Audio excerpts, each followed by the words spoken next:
अस्सलाम वालेकुम।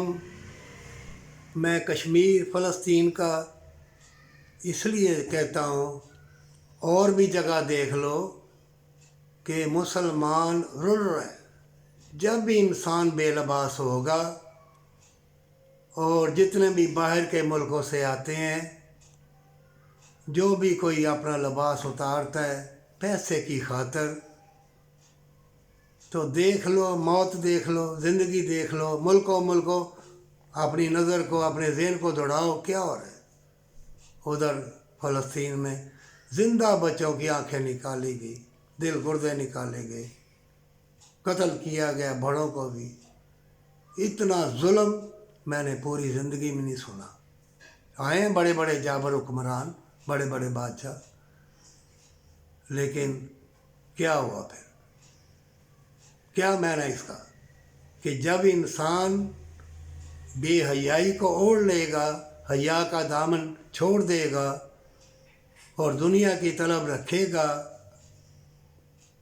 तो कुछ शहीद होंगे और कुछ मारे जाएंगे और कुछ गाजी, कुछ बीमारियों से मरेंगे और जंग हो के रहेगी।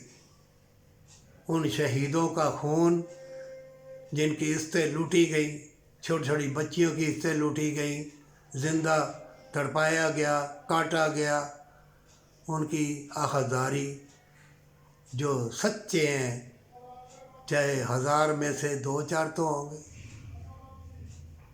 उनकी आखिरदारी आसमान पर ज़रूर जाती है।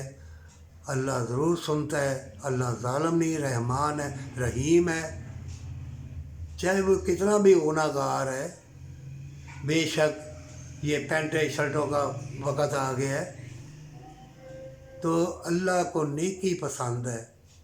नेकी तो करते हैं बड़े बड़े बुरे लोग भी, बुरी औरतें भी नेकी कर लेती हैं, तो अल्लाह ताला नेकी के बदले बख्श देगा। क्यों? आखिरी पैगंबर हज़रत मोहम्मद सल्लल्लाहु अलैहि वसल्लम का उम्मती है।